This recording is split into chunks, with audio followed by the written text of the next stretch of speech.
Aleluya, gloria al Señor. Entonces, hermanos, vamos a buscar en nuestras Biblias el libro de Mateo capítulo 8, versículos 5 al 13. Mateo capítulo 8 y versículos 5 al 13. Aleluya. Dice así la bendita palabra del Señor. Jesús sana al siervo de un centurión.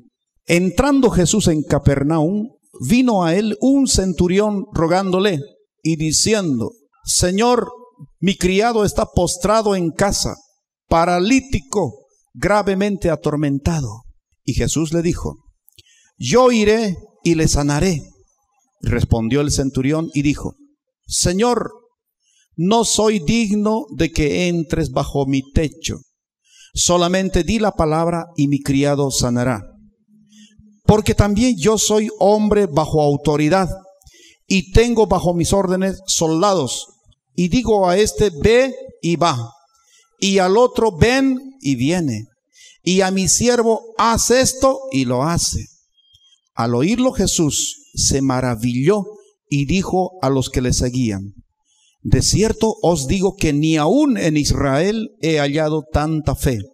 Y os digo que vendrán muchos del oriente y del occidente, y se sentarán con Abraham e Isaac y Jacob en el reino de los cielos. Mas los hijos del reino serán echados a las tinieblas de afuera. Allí será el lloro y el crujir de dientes. Entonces Jesús dijo al centurión: ve y como creíste te sea hecho. Y su criado fue sanado en aquella misma hora. Palabra del Señor. Aleluya. Qué tremenda historia la de este hombre, el centurión romano. Y usted se pregunta: pastor, ¿qué es un centurión? ¿Para qué sirven los centuriones? Pues para amarrarse los pantalones. No es eso. Los centuriones eran soldados. Más que todo, los centuriones eran soldados que tenían grado, soldados que tenían jerarquía, ¿ya? Eran capitanes, eran generales, etcétera, etcétera. Y por lo tanto, este centurión viene con una necesidad. Diga conmigo: necesidad. ¿Quién no ha tenido una necesidad? Y este soldado viene con una necesidad. Dice que tenía un siervo enfermo, gravemente atormentado, y estaba paralítico. Ahora viene él a Jesús y le dice: Señor, tengo un criado en casa paralítico, gravemente atormentado. Pero ahora en el libro de Lucas se registra en el capítulo 7 que los discípulos de Jesús lo habían conocido a este soldado. Lo habían conocido y le dicen: Señor, le dicen, es digno que tú le hagas este favor, porque este hombre es un hombre bueno, ama a nuestra nación Israel, y solingo nos ha construido una sinagoga, o sea, un templo, una iglesia. ¿Ya? Sinagoga era un templo donde se adoraba al Dios Altísimo. Y dice que este centurión, oiga, amaba a la nación de Israel. ¿Y qué dice la palabra? A los que aman a Israel: benditos los que te bendigan y malditos los que te maldigan. Entonces Jesús, movido por esto, ¿verdad?, por esta referencia del soldado, Jesús dice: bueno, entonces voy pues entonces a tu casa, voy y yo le voy a sanar. Y el centurión le dice: alto, Señor, no te molestes. Tienes muchos enfermos más que sanar y mucho que hacer. No quiero importunarte. Tú solamente di la palabra y mi siervo será sano. Y sabe, él argumenta una palabra al Señor Jesús y le dice: porque yo mismo soy hombre que conoce lo que es autoridad. Yo mismo soy hombre puesto bajo autoridad. Y digo a mi siervo, le mando a mi siervo, le digo: a ver, tú, ven acá, haz esto. Y mi siervo lo hace. Le digo: ve y anda hacia el otro, y lo hace. Oiga, qué terrible. Entonces, por lo tanto, Señor, solamente di la palabra y yo sé que mi siervo sanará. Oiga, qué terrible fe. Mire, Jesús se queda atónito. El Señor Jesús, oiga, se queda así, ¿no? Mirándolo, escuchándolo. Las tremendas palabras de este siervo. Un soldado que sabía reconocer de autoridad. Él sabía lo que era autoridad. Y reconocía la autoridad del Señor Jesucristo. ¿Cuántos reconocen la autoridad del Señor Jesucristo? ¿Y por qué no lo obedecen a veces? Este soldado reconocía que Jesús tenía poder y tenía autoridad para ordenar a la enfermedad que se fuera. ¿Cuántos dicen amén? Amén. Este soldado sabía y tenía confianza, tenía fe y creía de que Jesús lo podía hacer. ¿Qué podía detener entonces a este soldado con semejante fe? ¿Qué cosa podría detenerlo? Déjeme decirle, nada, nada. Le dice a Jesús, yo sé que tú puedes, Señor, porque igual yo sé de autoridad, tú tienes autoridad.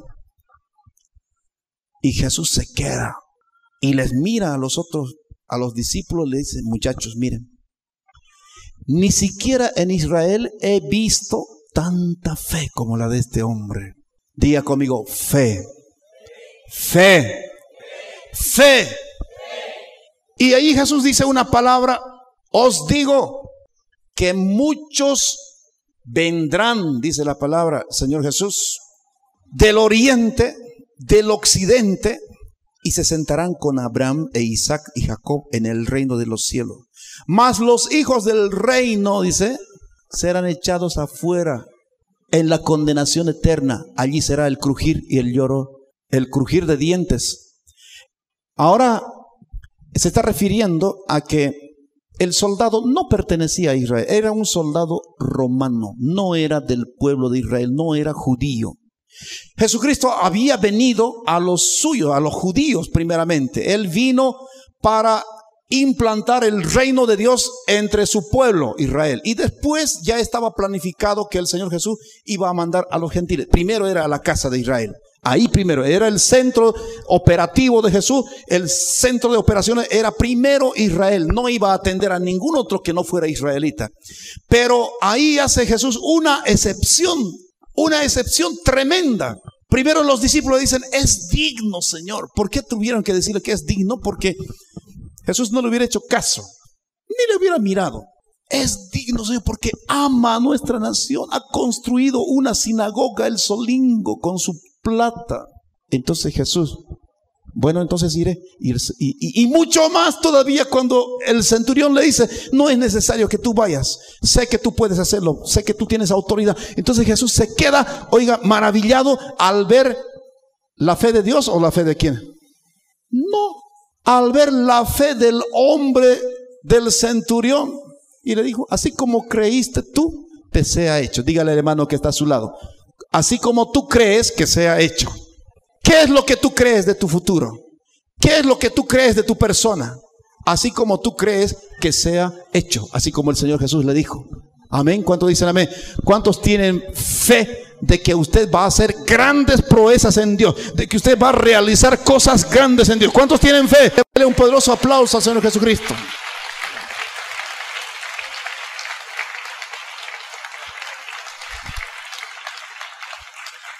Esa es una parte. Ahora vamos a ver en el mismo Mateo capítulo 15, rápidamente, otro pasaje tremendo que realmente me asombra.